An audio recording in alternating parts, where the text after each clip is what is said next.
There's a series of bolts and restraints that have to be undone by the crew members during the course of the installation process to first tightly install the arrays onto that mounting bracket and then eventually deploy them.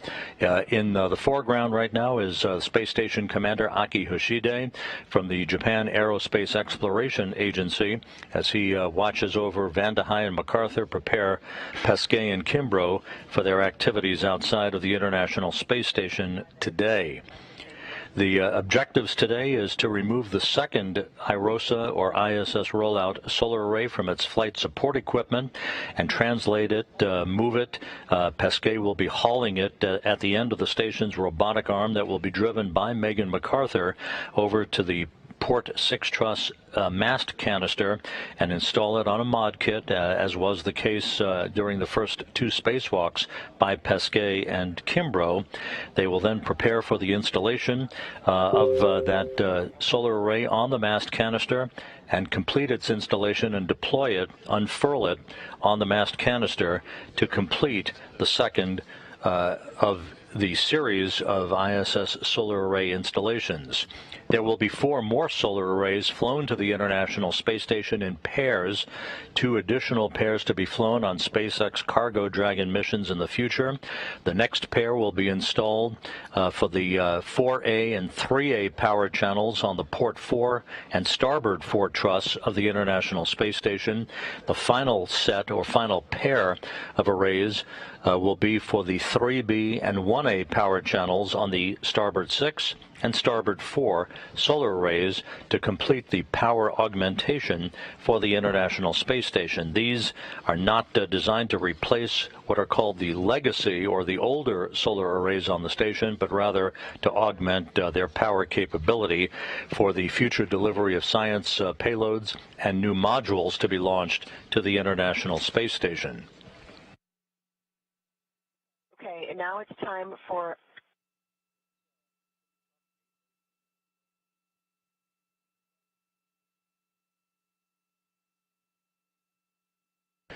these new solar arrays also have future application for future space exploration objectives for NASA.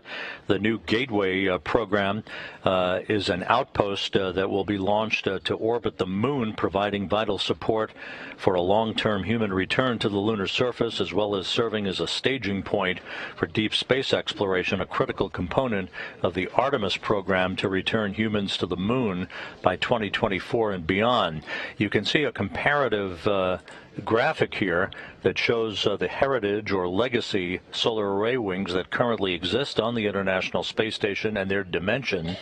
The new IROSA or ISS rollout solar array wings, a derivative of that on the far right for PPE or the power and propulsion element for the Gateway program, will be a solar array that is wider, about the same length, but a heavier in mass solar array that will provide power for the Gateway elements.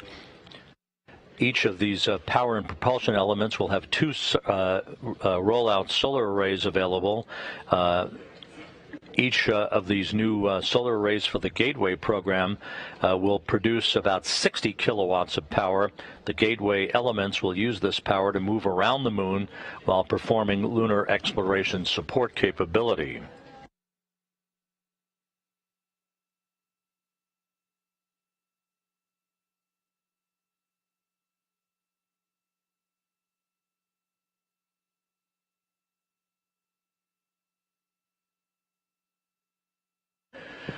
Here in Mission Control, the Orbit 1 team of flight controllers has been working in the deep overnight hours, overseeing the preparation for today's spacewalk by Pesquet and Kimbrough. The EVA officer at the moment on console, Sandy Fletcher, has reported back to Flight Director Emily Nelson that we expect to begin the depressurization of the crew lock section of the 2-compartment Quest airlock at about 6:17 a.m. Central Time.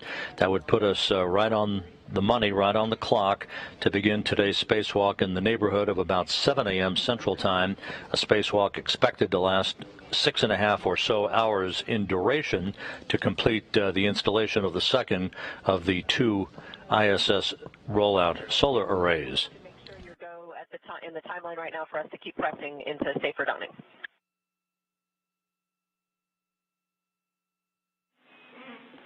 A-firm, you have a go to continue, and one more bit of good news for you. I wanted to let you know that the 4 Bravo BGA is latched at this time.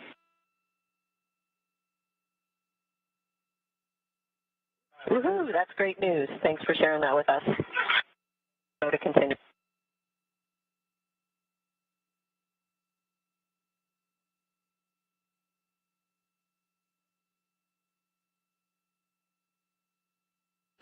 As has been the case for the previous spacewalks, we'll be sharing views from helmet cameras that the 2 spacewalkers will be wearing throughout the course of today's excursion. Thomas Pesquet's helmet camera will have the number 20 in the lower right-hand corner of your screen. Kimbrough's helmet camera will bear the number 22. And they are both equipped with high-definition cameras on their helmets as well to provide up-close and personal views of the work that they'll be doing outside of the International Space Station.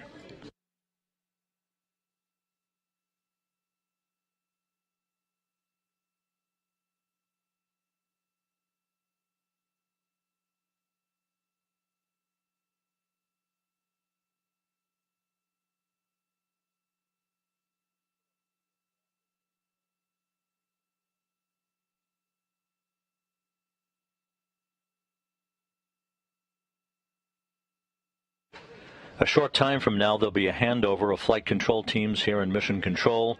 The Orbit 2 team, the Execute team, will be on console for the spacewalk itself. Once it gets underway, you can see the roster of personnel for today's activities. The flight director who will be overseeing the spacewalk itself is Pooja Jasrani. She will be accompanied by what is called the Ground IV Capcom or Spacewalk Communicator, Jenny Sidey of the Canadian Space Agency. She's an astronaut for the Canadian Space Agency. She'll be joined on console by veteran spacewalker and veteran astronaut Drew Feustel as well. Megan MacArthur, who is assisting Mark Vande Hei in the suit-up activities for Pesquet and Kimbrough. MacArthur will make her way to the robotics workstation inside the International Space Station and will drive the Canadarm2 robotic arm with Pesquet at the end of the arm to maneuver him into position as he hauls the second solar array over to the work site on the far port truss of the International Space Station, the P6 truss.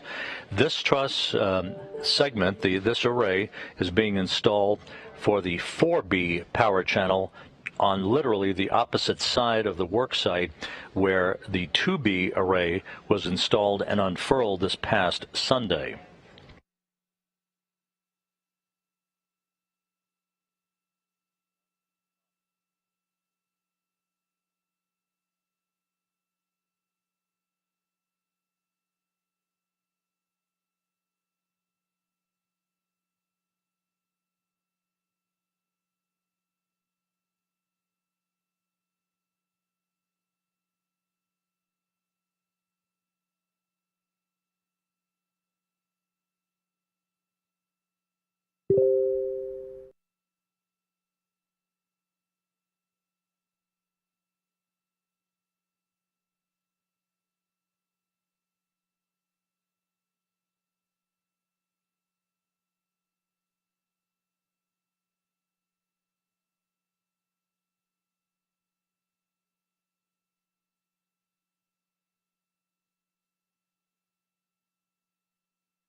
This is Mission Control Houston. Thomas Pesquet, now equipped with his jet-powered backpack, again called a SAFER unit.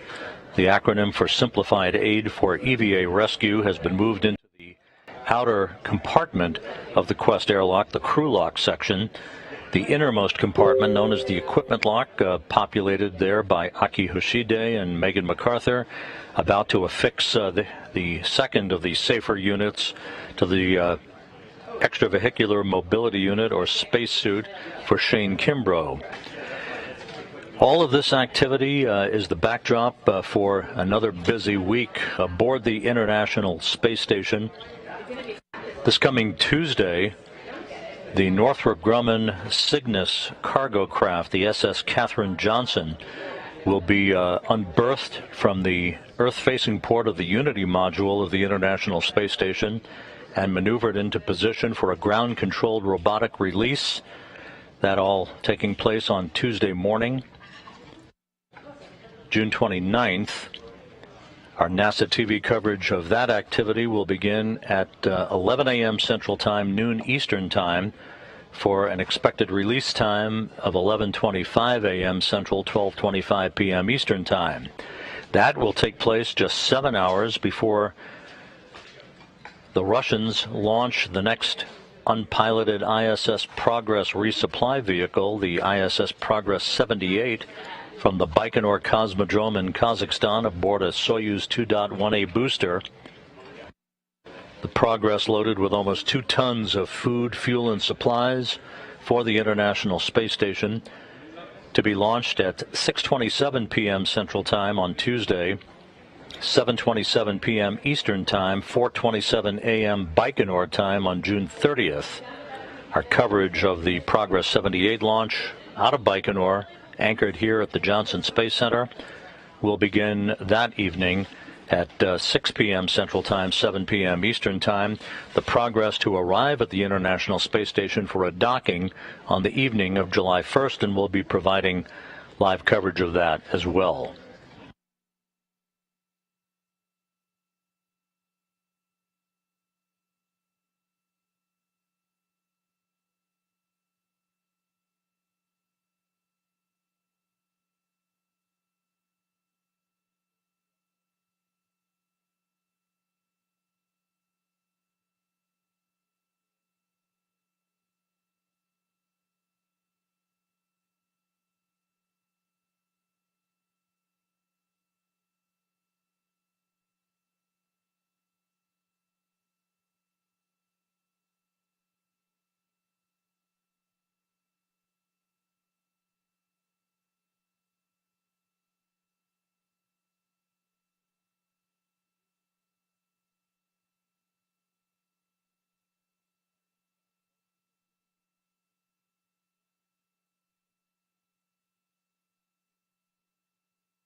As we watch Megan MacArthur assist in the installation of the Simplified Aid for EVA Rescue unit on the back of Shane Kimbrough's suit, assisted by NASA astronaut Mark Vande Hei, a reminder that we're taking your questions at hashtag AskNASA throughout the course of today's spacewalk, so that we can explain some of the intricacies of this excursion by Pesquet and Kimbrough and related topics associated with human spaceflight.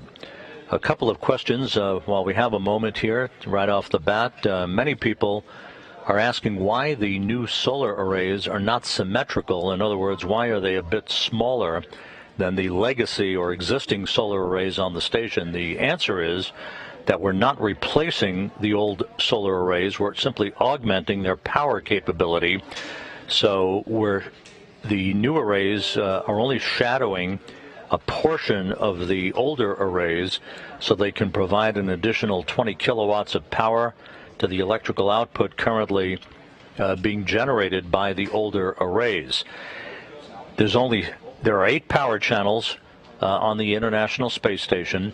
Only 6 solar arrays are being installed in these first 2 and then 2 additional pairs for a total of 6 to accommodate 6 out of the 8 power channels. The selected power channels for the new arrays were chosen because of the high loads and the high demand for power that they generate for particular systems on the International Space Station. On Twitter, Kyle is asking how many solar arrays are there? There are 8 in all. How long are they? Well, we explained in a graphic a short time ago that the older solar arrays, known as the legacy arrays, are about 115 feet long by 38 feet wide. At the beginning of their lifetime, they each generated about 32 kilowatts apiece. On the Earth, they have a mass of 2,400 pounds apiece. The first pair of solar arrays were delivered on the STS-97 mission for the Port 6 Trust, the same place where these first 2 new solar arrays, the rollout solar arrays, are being installed for power augmentation. These IROSA or ISS rollout solar arrays are about 63 feet long by 20 feet wide. They have a mass of 750 pounds apiece, and again will generate about 20 additional kilowatts of power at the beginning of their lifetime.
For viewers on NASA television, our spacewalk coverage that's underway, now that Shane Kimbrough has also been moved into the crew lock section of the Quest airlock, we are running our spacewalk coverage uninterrupted on the public channel of NASA television. The media channel at the moment is being used and being held in abeyance for possible coverage coming up in the next hour of a sounding rocket launch out of the Wallops Flight Facility in Virginia.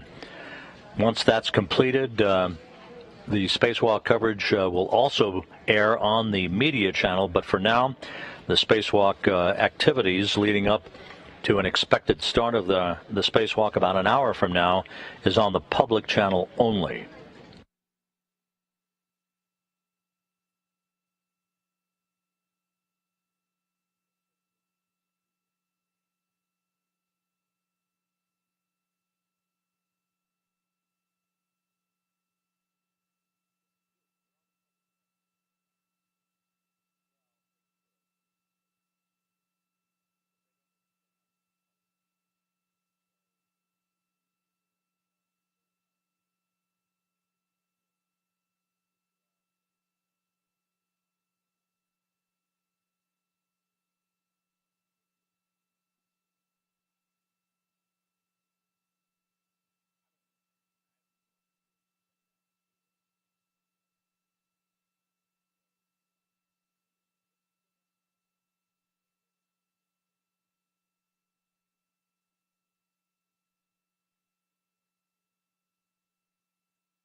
This is Mission Control Houston. Once again, you're looking live inside the Quest airlock of the International Space Station.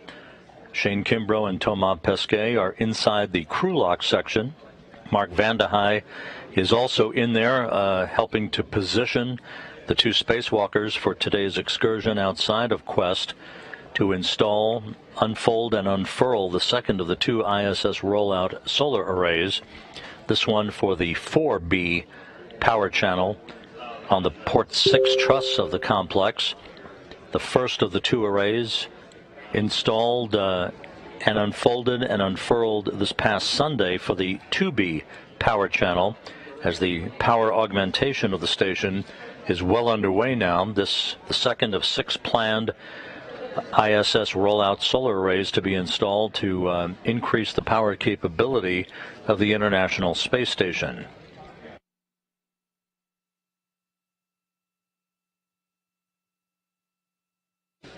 A short time from now, the hatch between the two sections of Quest will be closed to isolate the spacewalkers in the crew lock.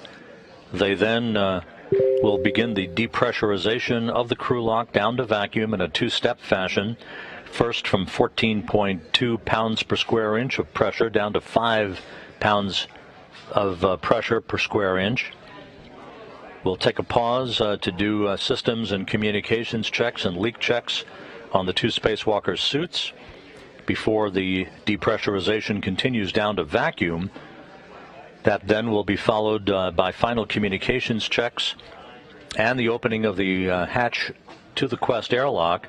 The official start of today's spacewalk, as it always is, will be measured at the time that the crew places their suits on battery power.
This is Mission Control Houston. Mark Vande Hei now has closed and latched the hatch, separating the equipment lock section that he and Megan MacArthur are in. Round 1, we are complete with steps 72 and 73. Good morning, Megan and crew. Great to hear it. We copy.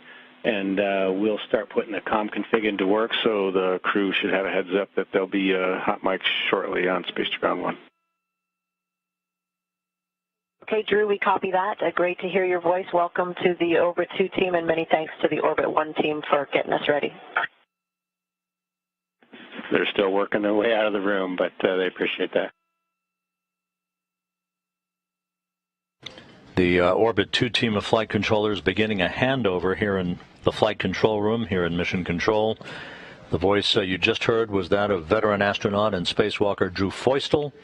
He will be the Capcom or spacecraft communicator talking to Megan MacArthur and Mark Vande Hei and the two spacewalkers who are now on the other side of the hatch in the crew lock section of Quest up through the time that the depressurization of the crew lock section of Quest is complete.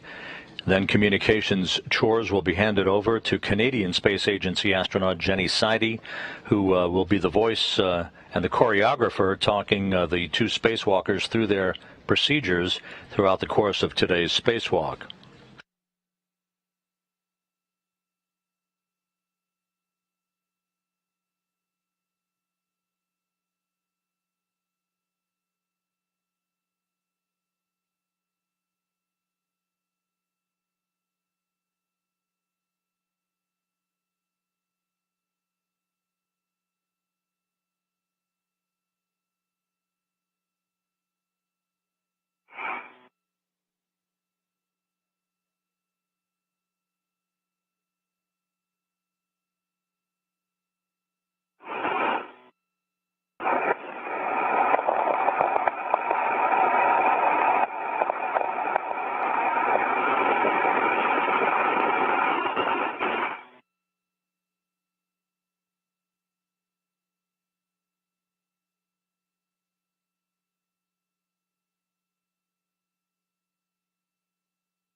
This is Mission Control Houston. As you can see, we are watching the activities in the Quest airlock of the International Space Station. Mark Vande Hei on the right. On the left is Megan MacArthur. They have completed the preparations for Shane Kimbrough and Thomas Pesquet to begin the 241st spacewalk in support of space station assembly, maintenance, and upgrades. Today's activities, the third in the series over the past 9 days, to install today the second in the series of ISS rollout solar arrays. This one also on the P6 or Port 6 truss of the International Space Station.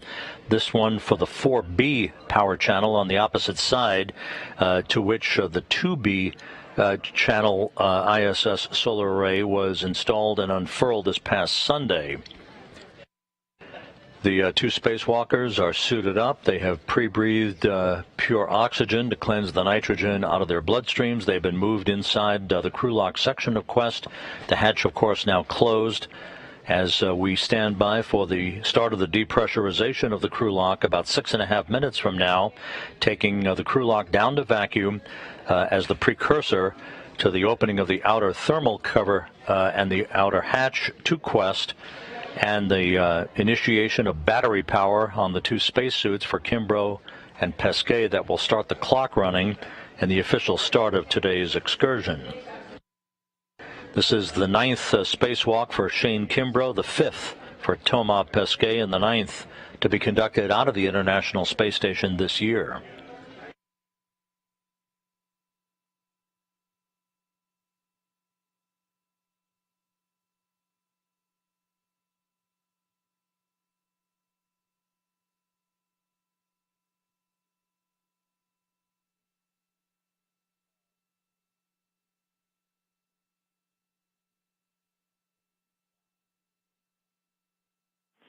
Station Houston, Space to Ground 1, just a heads up for the crew. You guys are now hot mic. Good morning, Taman, Shane. Looking forward to seeing you guys outside today.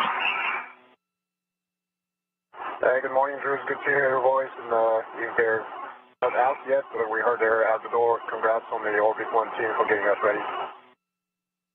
We'll pass that along. Thanks.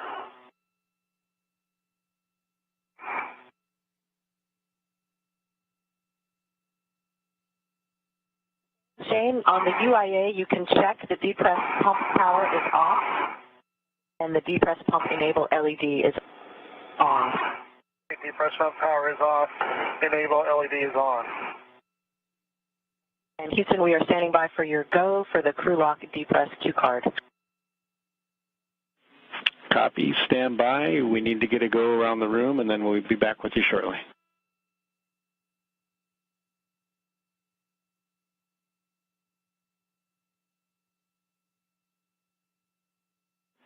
And Houston, or station, just a heads up, we're showing still about 5 minutes for the go for depress anyways with the timer, so we'll be standing by for that as well.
Megan MacArthur on the left side of your screen was one of the crew members launched to the International Space Station on a SpaceX Falcon 9 rocket aboard the Crew Dragon Endeavour back in April, just 2 weeks after Mark Vande Hei, who's on the right side of your screen, launched to the station with Oleg Novitsky and Pyotr Dubrov on the Soyuz MS-17 spacecraft.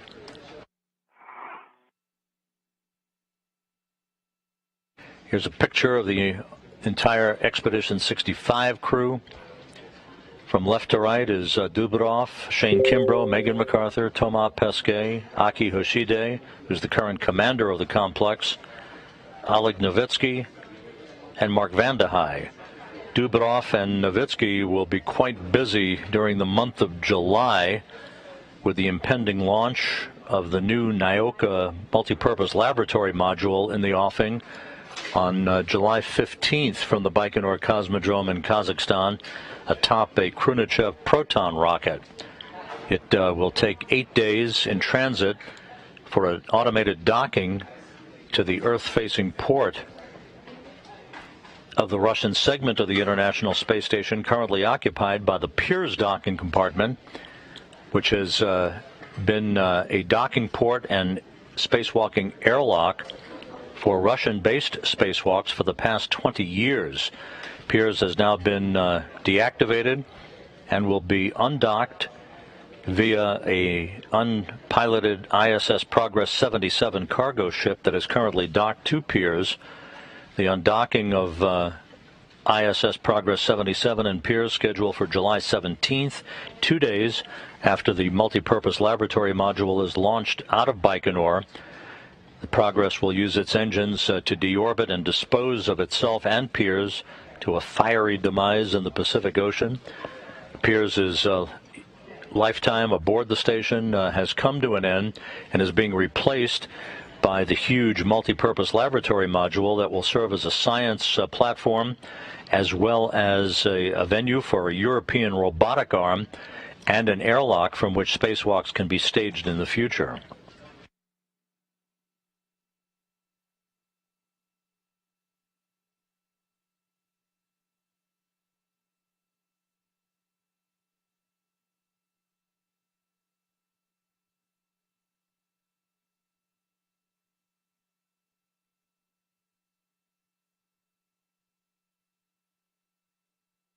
And we're standing by just moments from now for a go for the depressurization of the crew lock.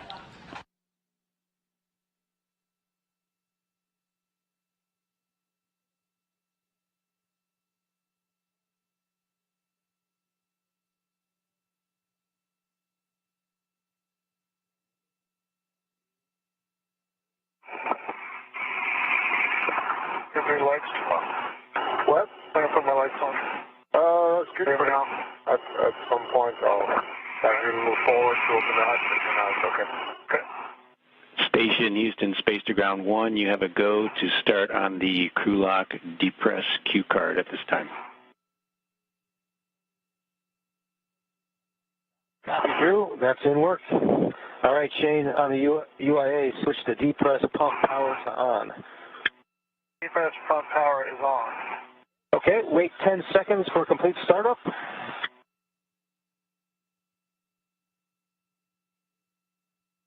Okay, 10 seconds. Depress pump manual isolation valve to open. Okay, depress pump man ISO is open. Both of you monitor your suit pressure gauge. It stays below 5.5. Copy. Copy. And the depressurization of the crew lock is now underway. Once again, this will be in a two-step fashion. First, taking the pressure inside the crew lock or outermost section of Quest down to 5 psi. We'll pause for leak checks by the two spacewalkers of their extravehicular mobility units before the depressurization resumes down to vacuum.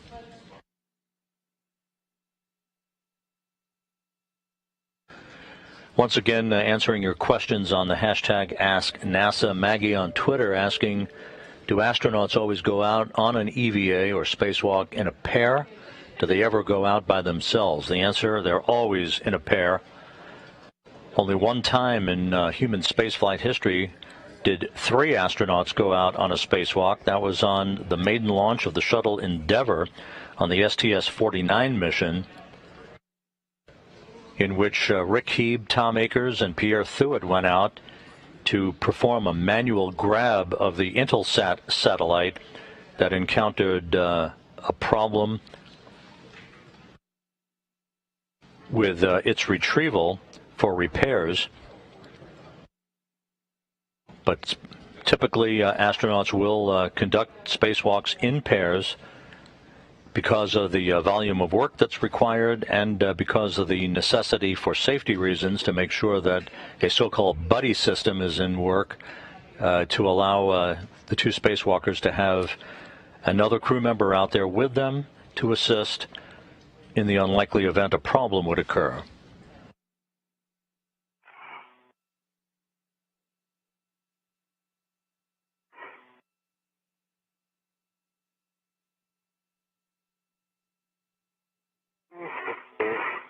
P5 and stable.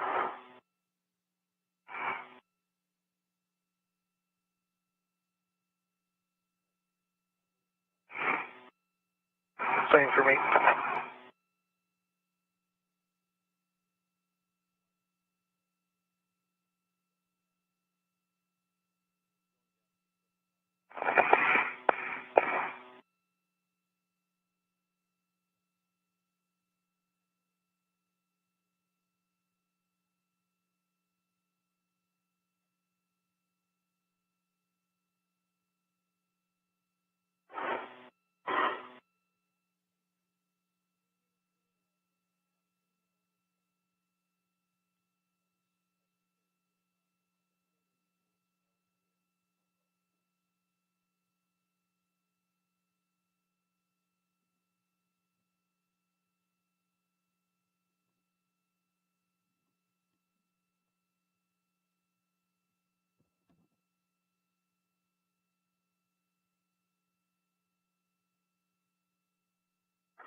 Yellow P at 9.0, should P5 and stable. Copy.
Thomas and Shane, we've got about 1 PSI to get to this, but when the crew lock is at 6.0, both of you can expect an alert tone. Copy, Mark. Copy.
And Shane, we're waiting for the next action until we get to 5.0 PSI.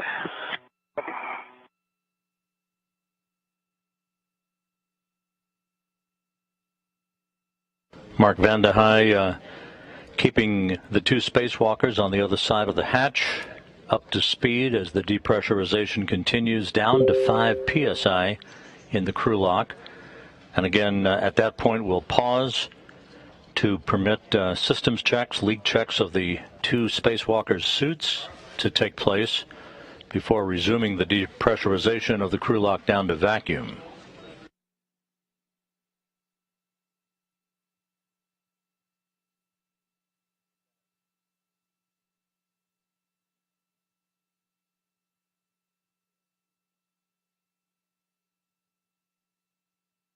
Here in the flight control room at Mission Control in Houston, the Orbit 2 team of flight controllers has now taken their positions on console to execute today's spacewalk. Today's team is led by Flight Director Pooja Jesrani at the bottom of your screen. To her right in the white jacket is the ground IV or spacewalk communicator Jenny Sidey, Canadian Space Agency astronaut. She'll be talking directly to the spacewalkers during the course of their excursion outside of the International Space Station. And to her right is veteran astronaut and spacewalker Drew Feustel, who is guiding the spacewalkers through this portion of the pre-spacewalk preparations. He will also be communicating when required to Megan MacArthur and Mark Vande Hei inside the International Space Station, while Thomas Pesquet and Shane Kimbrough are conducting their work outside. Hold for a few seconds. Follow the displayed instructions and let me know when you have leak check complete. Copy, Mark, can work. Copy.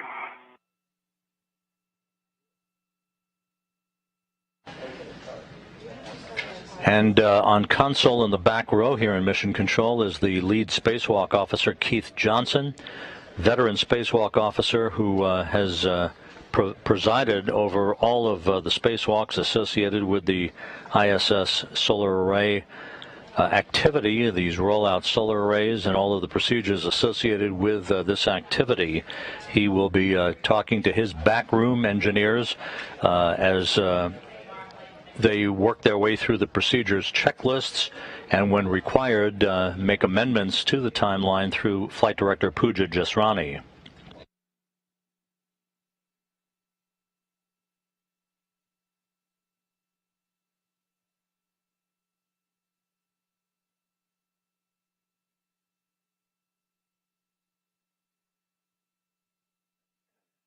Check complete for EV1. Please, EVQ. Copy. Leak check complete, EV1 and EV2. Both of you confirm your O2 actuators are EVA. Forward.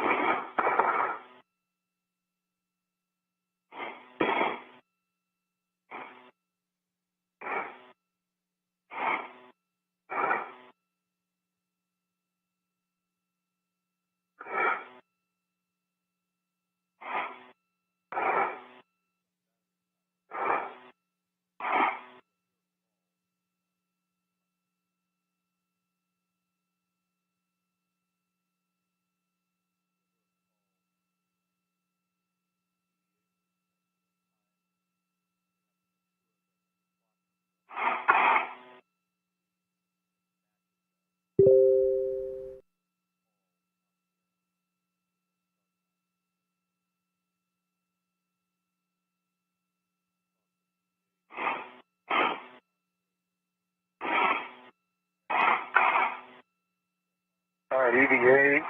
I'm an EVA for EV2. Copy. EVA for EV2. Shane, switch the depressed pump manual isolation valve to open and expect an alert tone. And ISO is open. The emergency MPV is now open, and on your DCMs, monitor the seat pressure gauge stays less than 5.5. Our next trigger will be when you get to 2.0 PSI. 10 mark. Copy. We're in a brief handover between satellites on our tracking and data relay satellite system, about to regain our downlink video from the station, and there it is. The depressurization of the crew lock section of Quest has resumed after a brief pause. Good leak checks on the crew's spacesuits. Everything in order for the start of today's spacewalk coming up in just a few minutes.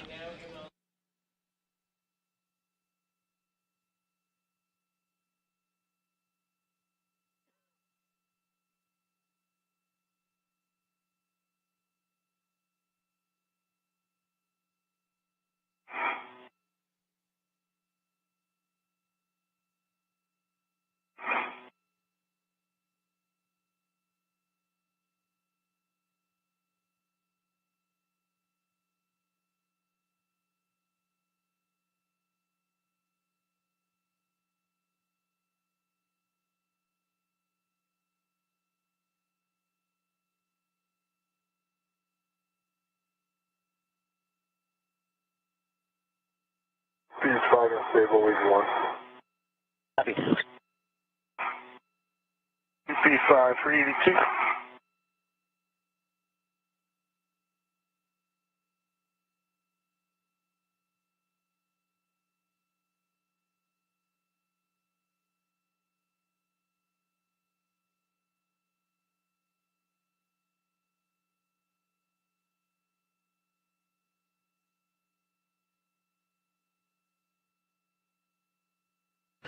Once again, if you're just joining us on NASA television and on the web, we are moments away from the start of the third spacewalk in the past 9 days by Shane Kimbrough and Thomas Pesquet of the European Space Agency.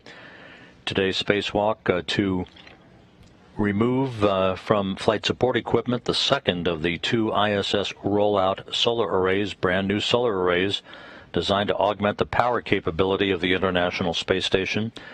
This particular array to be moved over to the far port truss, the P6 truss, on the left side of the International Space Station, to be installed on a mounting bracket and then unfolded and unfurled for the 4B power channel, joining a similar array that was installed this past Sunday and unfolded for the 2B power channel. That array is up and running and generating great electrical capability.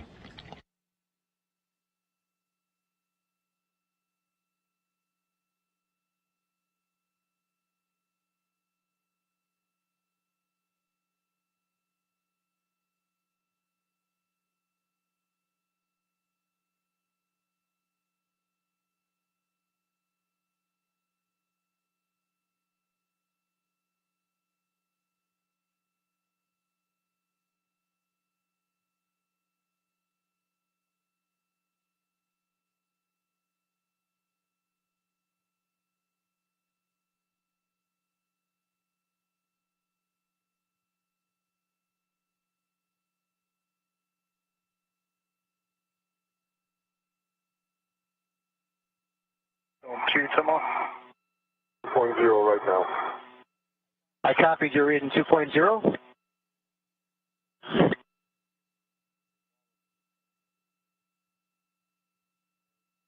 All right, with the reading of 2.0, Shane, you can switch the depress pump manual isolation valve to closed. All right, so it's closed. On the UIA, Shane, switch the depress pump power to off. Depress pump power is off.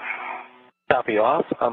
Go ahead and report your initial tether configuration for egress. All right. We'll start from my left steering extender. I have my red hook closed and locked, black on black. Goes to my red reel, which is unlocked. The yellow hook goes to my medium workstation. On my red reel, I have Shane's yellow hook closed, locked, black on black. Goes to his red reel that I see unlocked, and Shane, you can pick it up from there because I don't really see it after that. I have my right waist tether on the airlock waist tether. And I see 1, 2, 3, 4 hooks are locked. That's good config. And then my left safety tether, red, I see it, yeah. Red hook is on my left E-ring extender, closed and locked. Thank you. Okay, I see that as a safe config. If the ground wants to double check something, they can give us a call. I'm going to progress. So when the crew lock PDT is approximately 0, you both can expect an alert tone. Copy. And when we get to a half PSI on the PCS here, I'll call the ground to confirm that they agree that we've gotten to less than half PSI, and then we'll give you the next steps. Good luck. Ground copies and concurs, and that's a good tether config. Hi, Jenny, and hi, Speed 18. The pressure inside the crew lock across the hatch from where you're looking right now, where Mark Vandehei is, the two spacewalkers are jammed inside the crew lock, side by side, standing by for the crew lock to go down to vacuum, at which point they'll be allowed to open the hatch. First, the outer thermal cover will pop open. Following that, the hatch will be open. The crew members will place their suits on internal battery power to mark the official start of today's spacewalk.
The new ISS rollout solar arrays that are in the process of being installed on the station today, the second of 6 such arrays, are the precursors to a derivative of those that will be used for the Gateway program. The Gateway program developing an outpost that will orbit the moon to provide support for the long-term human return to the lunar surface, as well as a staging point for deep space exploration. You can see the difference in the current ISS, the so-called legacy or heritage ISS solar array wings. For the 8 power channels on the International Space Station, the smaller rollout solar arrays that are in the process of being installed on the station to increase the power capability of the complex by some 120 kilowatts when they're all installed, all 6 of them, and the PPE, or power and propulsion element, solar array wings or rollout solar arrays that will be developed from the technology being gleaned from the current set of solar arrays being installed on the station for the Gateway program elements will be about 60 feet long by 32 feet wide, weighing about 950 pounds of mass. So today's activities and 4 additional solar arrays to be installed on the station after today will be the forerunner for the types of power generation systems that will be used for the Gateway program around the moon.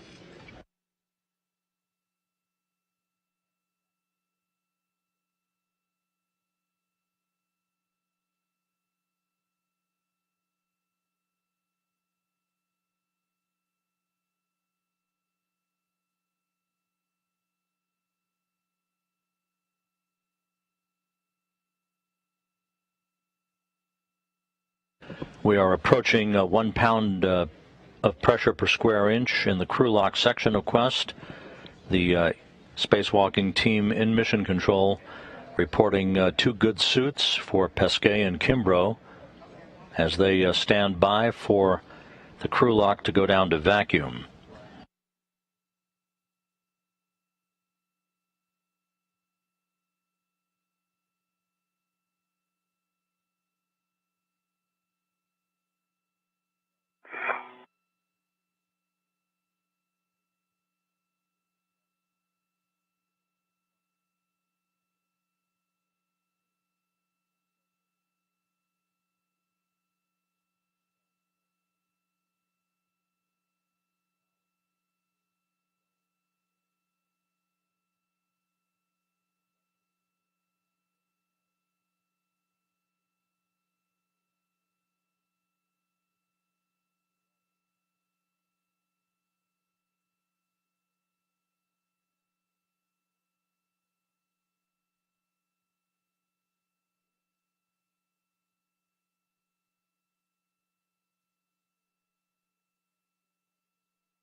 Airlock Houston on 1. We're tracking 6 to 8 more minutes of depress.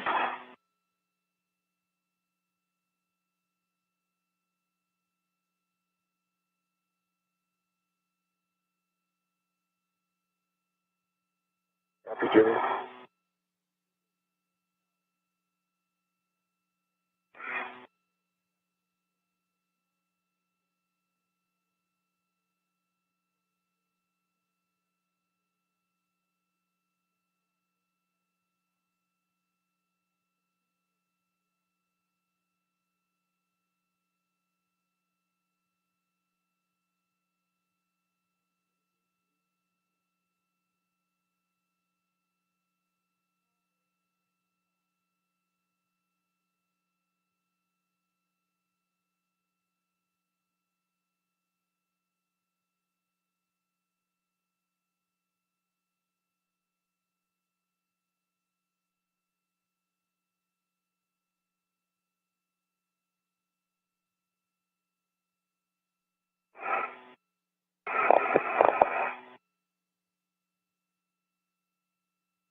Pressure in the crew lock steadily creeping down to 0.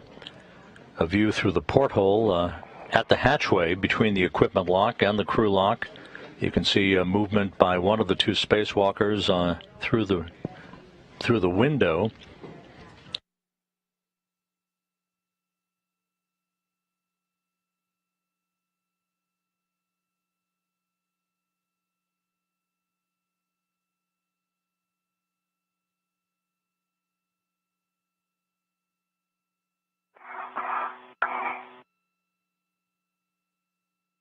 The International Space Station is currently flying 255 statute miles over Newfoundland, about to begin a northwest to southeasterly track across the North Atlantic in an orbit inclined 51.6 degrees to either side of the equator.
Just a few more minutes before we reach vacuum. Everything proceeding on time, on track for the start of today's spacewalk, the third in the past 9 days in support of the deployment and unfolding and unfurling of the first two ISS rollout solar arrays.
Almost at vacuum, Megan MacArthur in the field of view there momentarily. She'll be driving the Canadarm2 robotic arm today with Thomas Pesquet at the end of the arm, who will be hauling the ISS rollout solar array from the flight support structure that it is currently attached to over to the Port 6 Truss work site.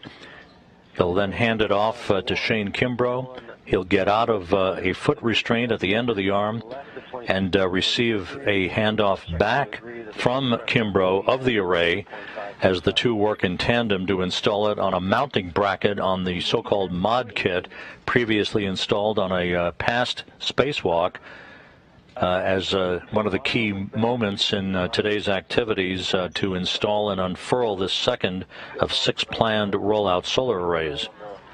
Manual gauge on the EV hatch,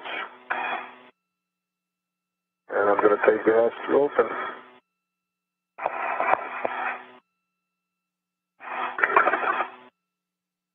Hey, can you screw over to your right a little bit?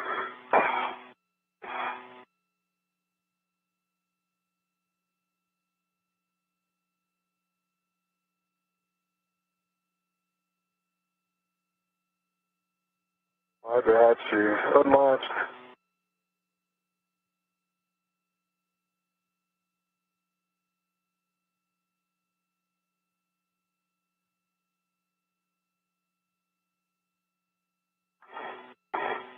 LEDs open.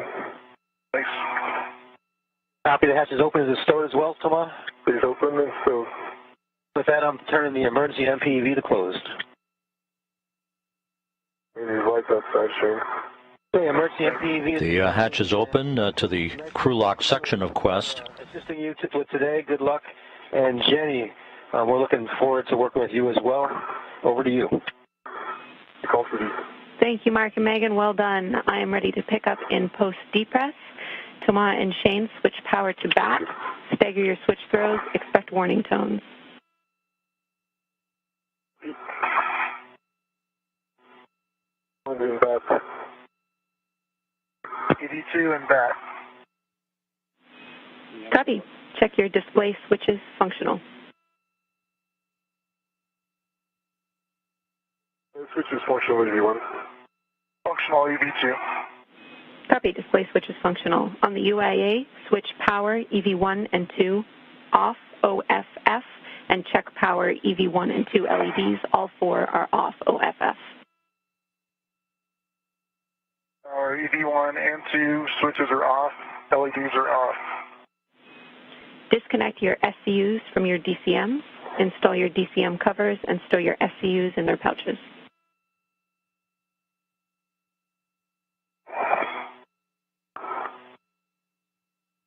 Good work.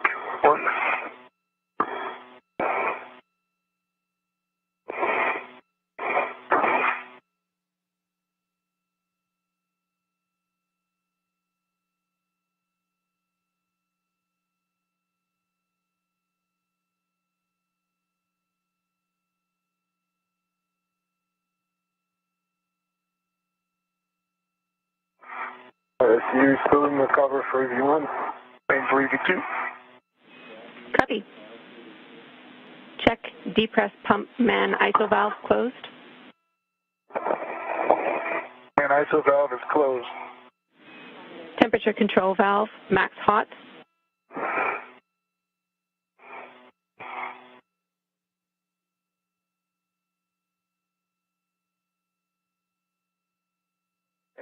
This is Mission Control Houston.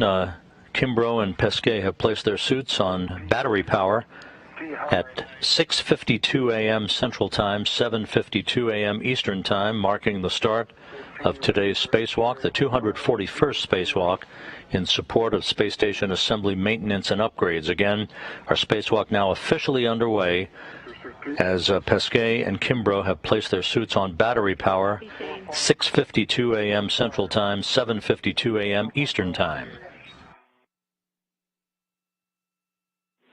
We copy, Shane. That's expected in the depress. We're not concerned with the suit pressure that you just read us. Okay, great. Okay, so we got temperature control valve in max hot for EV1. And max hot EV2. Copy. Temperature control valves in max hot. Switch water on. Water is on EV1. Water on EV2.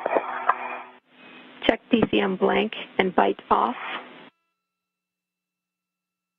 And blank, bike off EV1. DCM blank, bite off EV2. Temp control valve set as desired. Spacewalk communicator Jenny Seide, a Canadian Space Agency astronaut here in Mission Control, running through the post-battery power steps with the crew. The hatch is opened to the Quest airlock. Pressure gauge and report it. Waiting for the outer thermal cover to be open. Pesquet will be first out. He's wearing the suit with the red stripes as EV1 or extravehicular crew member number 1. The helmet cam number will be 20 for Pesquet. Copy. Shane Kimbrough's helmet camera number is 22. Kimbrough wearing the unmarked suit. Okay, and with that, Thomas, you can open the hatch thermal cover, stow the hook on the stiffener tether point, and cinch strap until snug. We're expecting 6 lines visible. Work.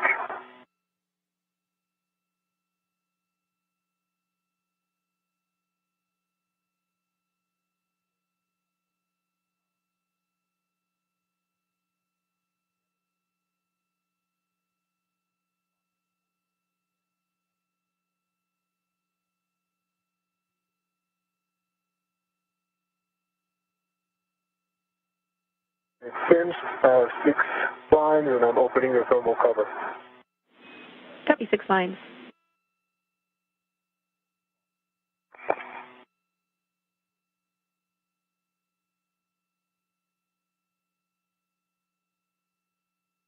Jenny, would go for egress. Affirm, you can egress the airlock. Thomas, you're taking crew lock bag 1 with you. Verify forward hat pitch pin engaged.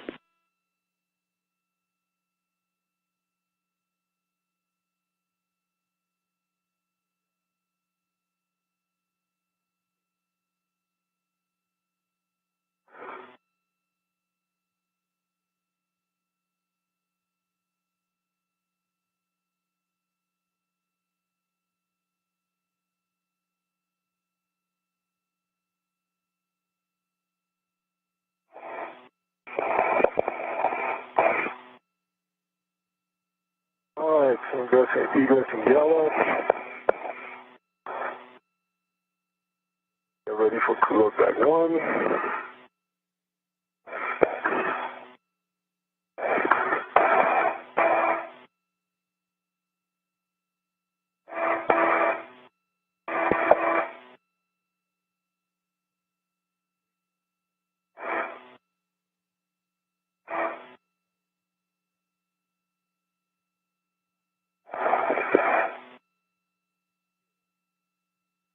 Red's on it. You can let go of the other red chain. Okay, and work.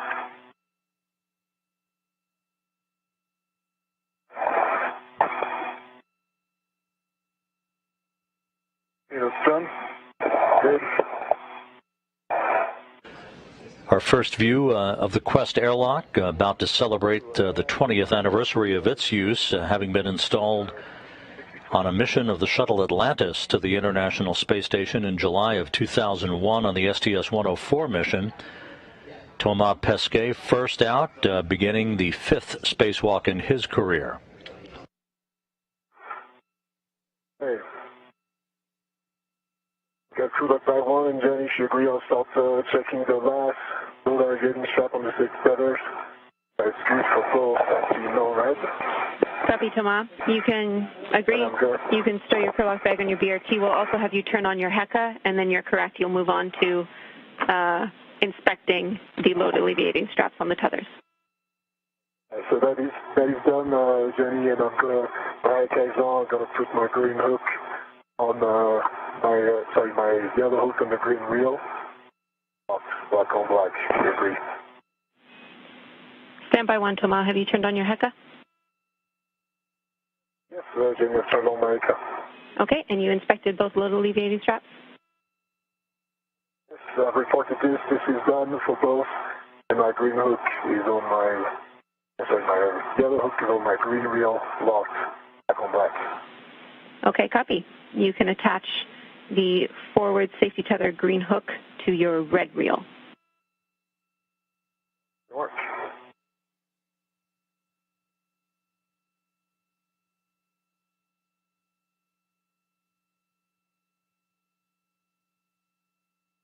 Once Pesquet has completed the configuration of his tethers at the vicinity of the hatchway to the Quest airlock, Shane Kimbrough will be next out.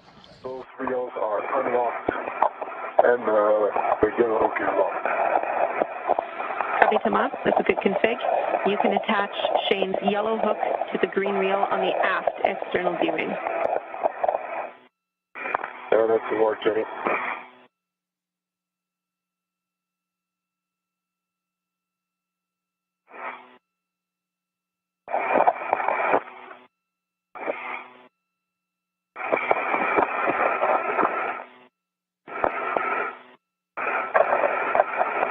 And Shane's yellow hook is now attached to the aft green reel. The hook is closed and locked black on black. The green reel is unlocked. Copy. Attach Shane's green hook to his red reel.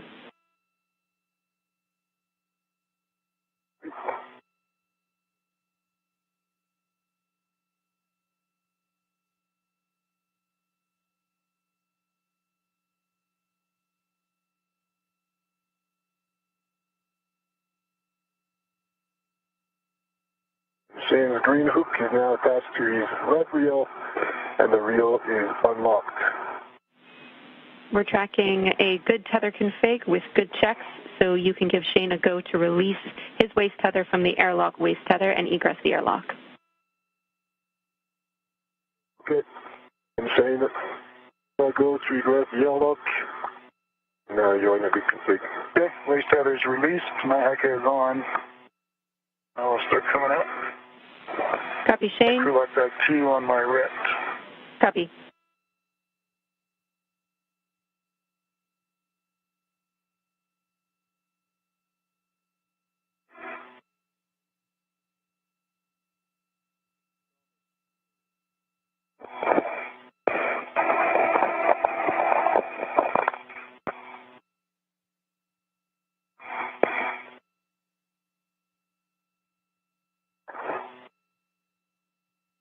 All right, Tomas, see you there? Looking good.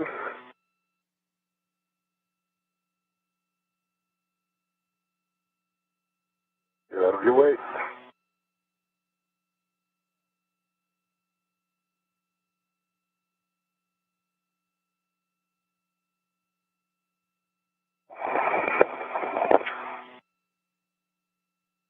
All right, let me get my BRT out.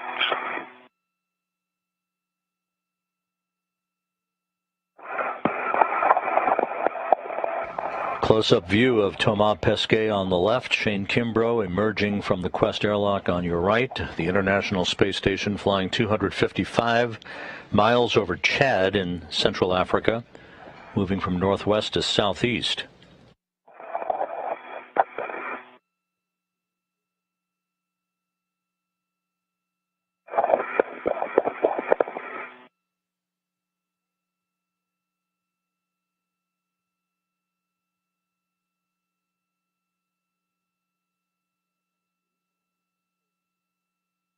All right, just got a crew lock bag on my BRT and on the BRT ret. So that's small. All right. Thermal cover, you ready for that? Ready? Right. When you close the thermal cover, I have steps for you if it does not stay closed. Hold on, I'm getting, okay, now my waist tether's clear. It's, well, looks like it's staying close for now. Don't breathe. Hey, Jenny, it's staying, looks like it's staying close. Copy. You want us to put the wire tie or not?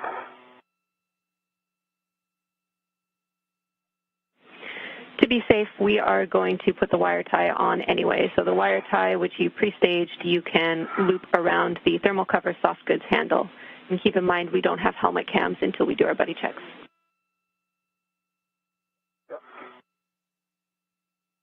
He's working on this. Okay, that's complete. Complete. Copy. We're ready for buddy checks when you are. Checks.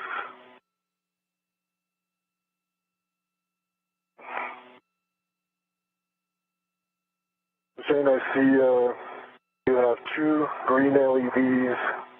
It's on. You got 1, 2, 3 tabs up, 1 on your VRT, 2 on your workstation.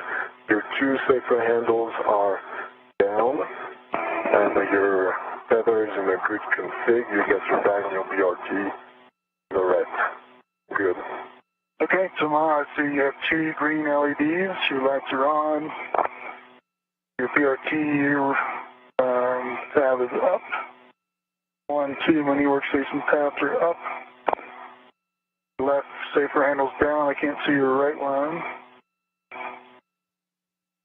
And right safer handle is down. And I see your tether behind you coming out your right side. That looks good, and I have a dry hat for you. Okay. My tether starts from my left, right? And it goes across to my right. Yes, I see that now, yep. Okay. Going to your right side, yep. Sounds good. Dry hat for EV1. Copy. That is a good config. Well done. We will start with Shane translating out to the FSE tower handrail. Thomas, you can follow behind. All right, Shannon, get out of the way. Well, as soon as you pick up your local, you're good.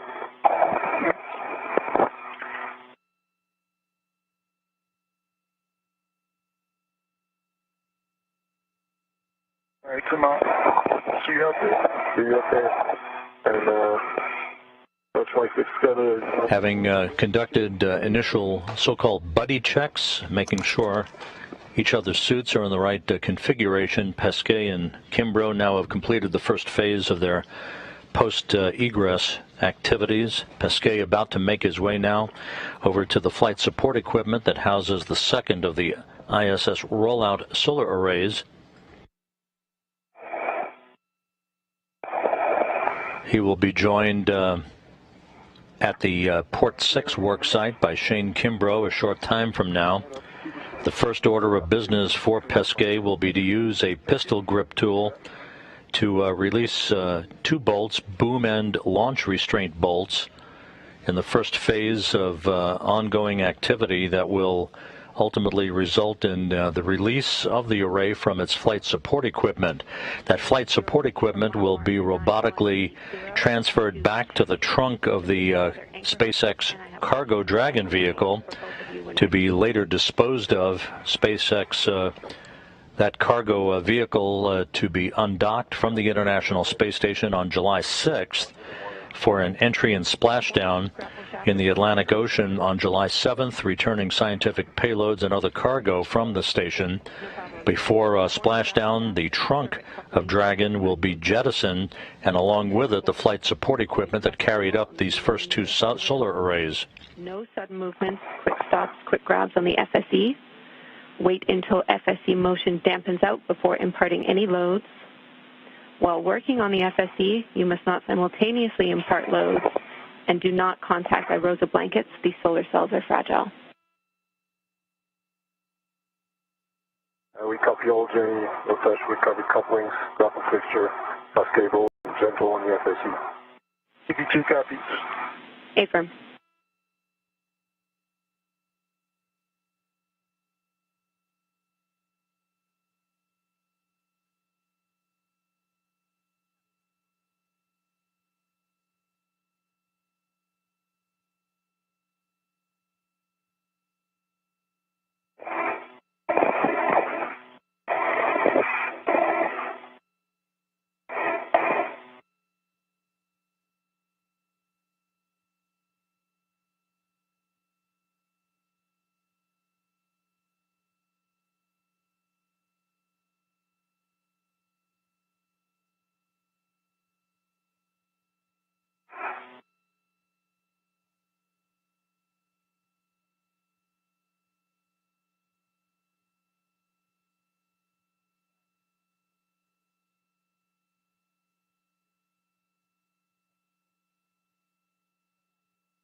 One of the reels is not retracting very well.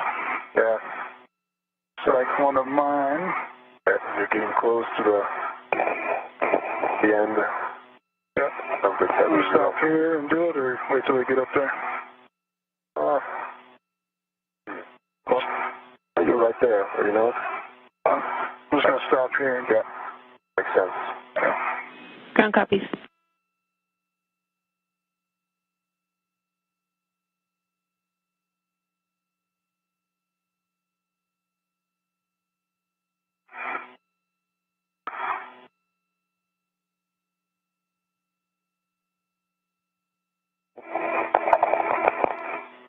Okay, I cycled it. It seems to be working better now. Nice work. Copy, Shane.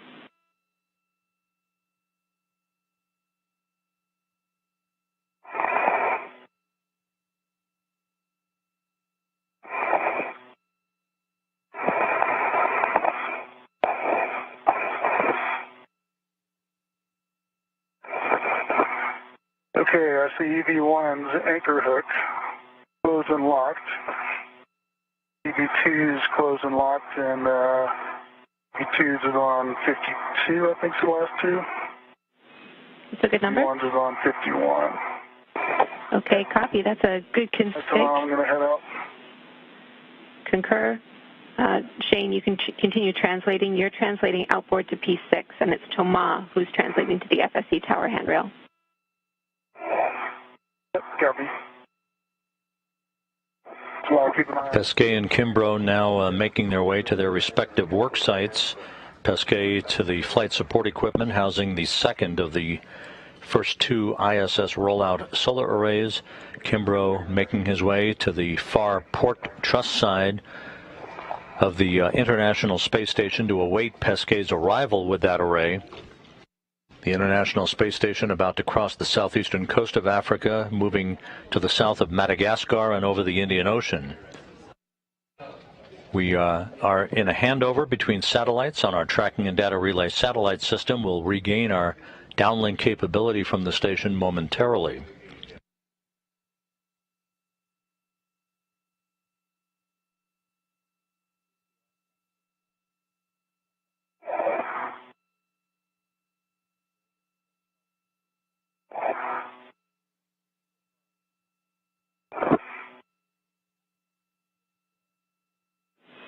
We're back with you after a handover.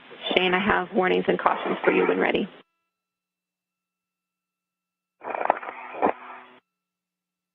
Go ahead, Jenny.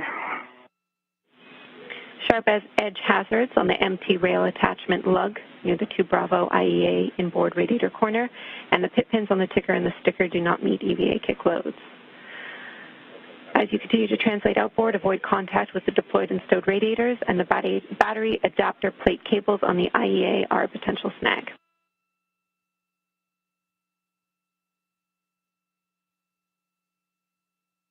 V2 copies all. Cautionary instructions for Shane Kimbrough from Spacewalk communicator Jenny Seide here in Mission Control. Once Pesquet is at the flight support equipment, he will use a pistol grip tool to release a pair of bolts, boom end launch restraint bolts.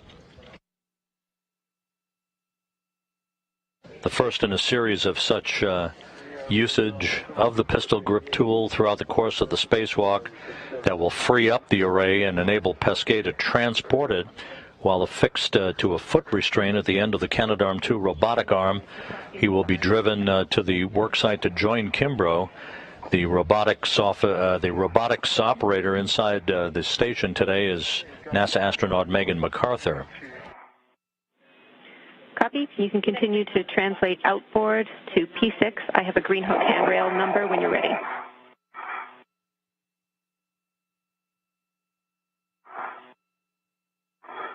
Yeah, just a minute on that, Jenny.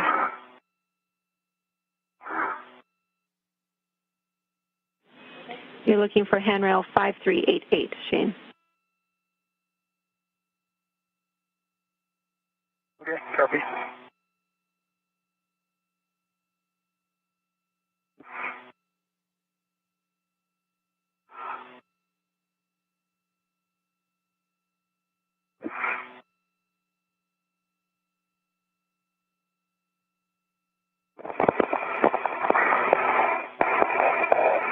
And Jenny, I'm on the FSC. I'm making my way to the tower. Copy. Good words, Choma. You'll be stowing the crew lock bag there. Copy.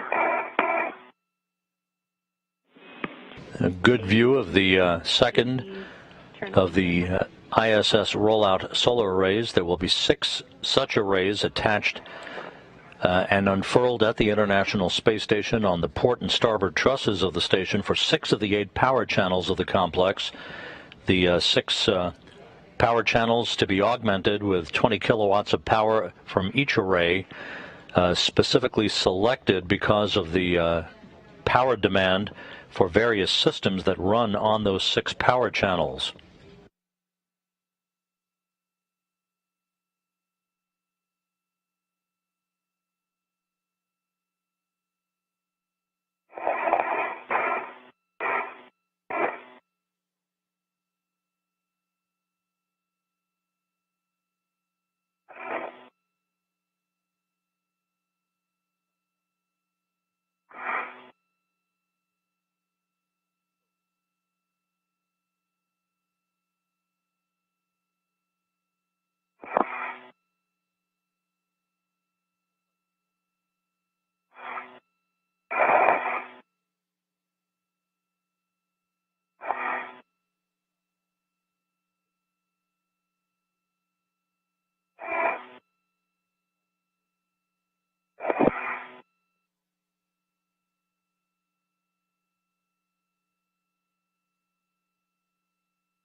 All right, Jenny, I'm at my green hook location, so give me a minute to set that up. Copy, Shane.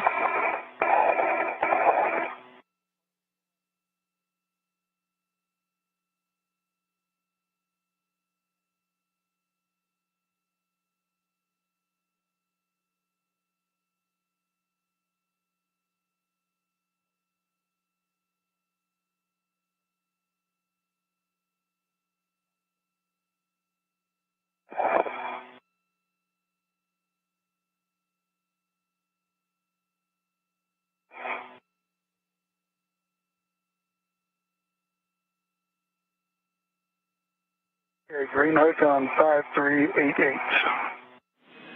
Copy, Shane. You can translate to the mod kit left lower struts.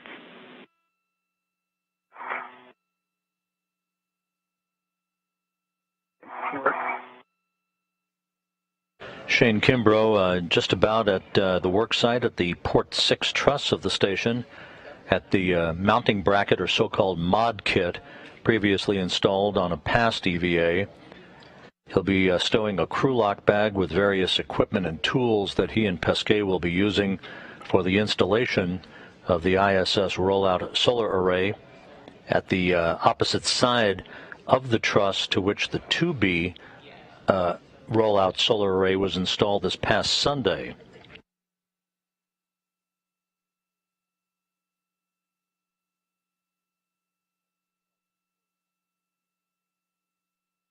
How you doing, Thomas? Doing good, Shane. I'm been working on the crew lock bag. Done in a minute.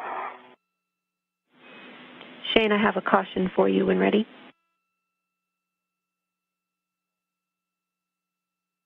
Go ahead.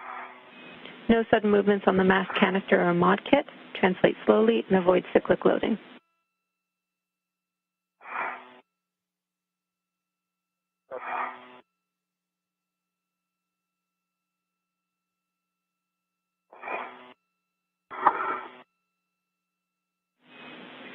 Then you have the crew lock bag on NL 0013.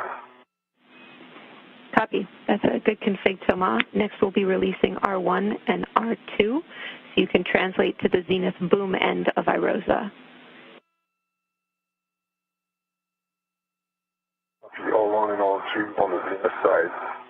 R1 and R2, referred to by Spacewalk communicator Jenny Seide, are the boom end launch restraint bolts. The first of 4 bolts.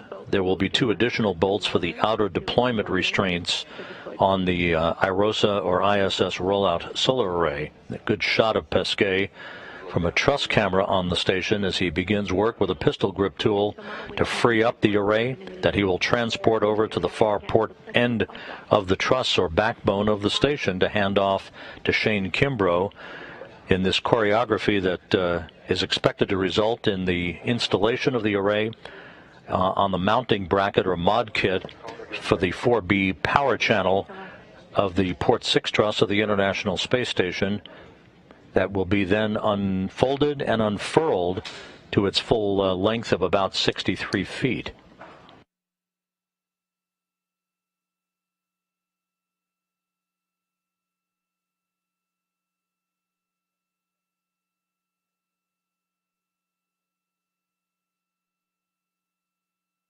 Jenny, I'm at the IAA. I'm going to lead my safety tether here. Copy, Shane. Just give us words on how you do that. This is the rich man's you told us about, correct? Correct on 5359. Copy 5359 for your safety tether fair lead, Shane.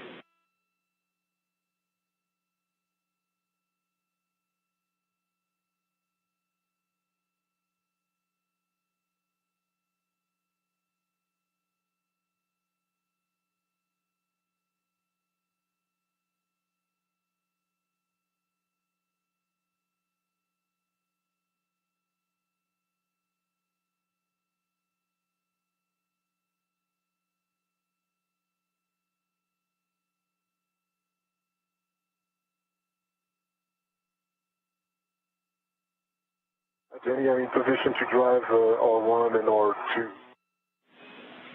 Copy. You ready for settings? Let me calibrate my PGP, and I'll be ready. Copy. Sounds good. Shane, you'll be stowing the crew lock bag on the left lower strut handrail closest to the mounting bracket. That's the lower handrail stanchion.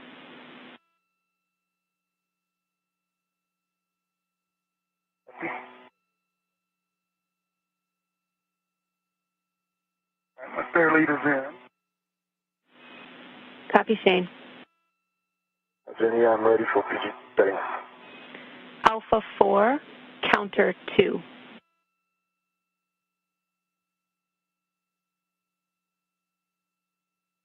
Copy Alpha 4. Counter.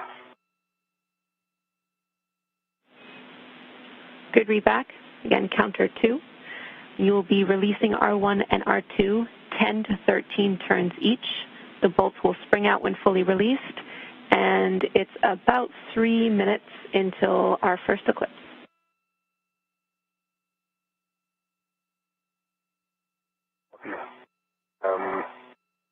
I have to cal again. I think I bumped it too off. Can you give me those settings, number of turns one more time just to be sure? No problem. Alpha 4, counter 2, 10 to 13 turns. 10 to 13 turns, and I'm working on R1.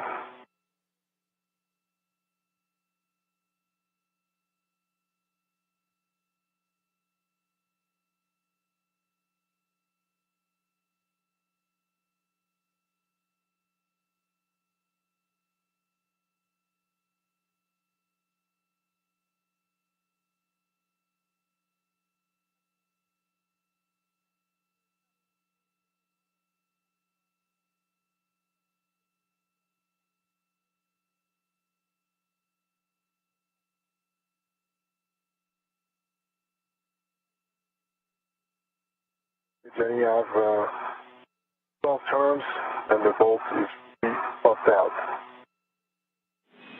Copy. 12 turns, the bolt popped out. Was that R1 or 2?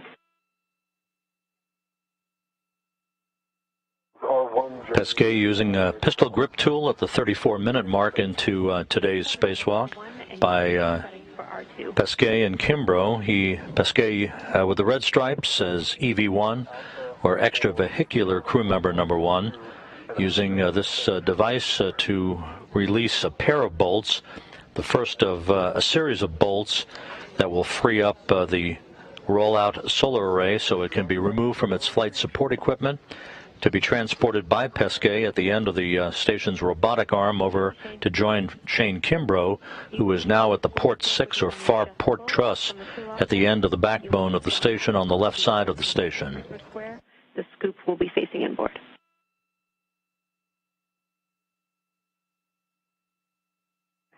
Working on my deconfigure some mixes. And you have 11.5 turns, both fully popped out on R2. Copy, 11.5 turns on R2. The bolt is fully popped out. You can rotate both boom deployment system rollers to the deployed position.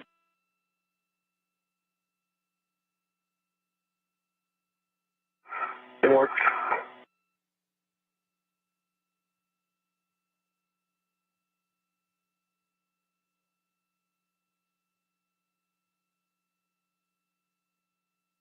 How you doing, Shane?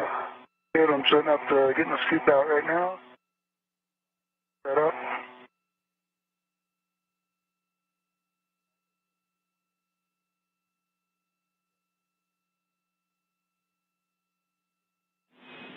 For both of you this time, I'll need us to turn on our HECAs one more time and report whether you have a green light, please.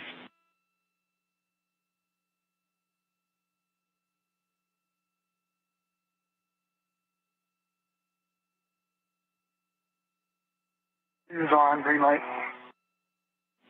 Copy, Freezy 2. L1 is fully rotated, and Jenny, mine is on with a green light.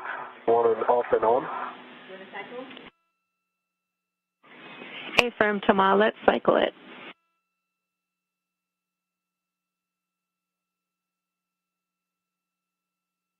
Off.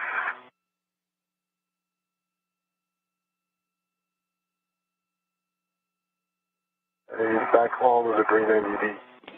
Copy, thanks, Thomas. Thomas, with the boom deployment system rollers deployed, we can move on to R3 and R4. I'm still working on R2, Jenny. It's slow. It goes slow. Copy.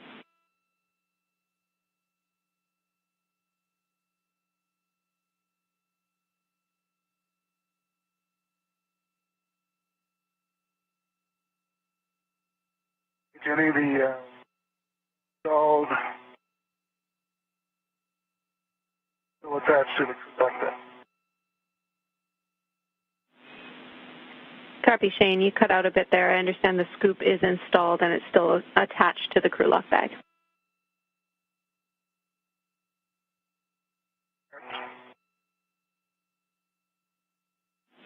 Okay, copy. Shane, your next task is to route the wire cables on the right side of the mod kit. You can head to the cable bag now. Let me know if you need additional words on routing.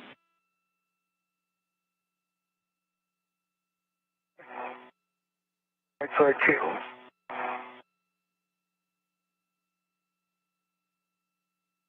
Jenny, I'm having my PGT and I'll be ready for settings on R3 and R4. Copy, Thomas.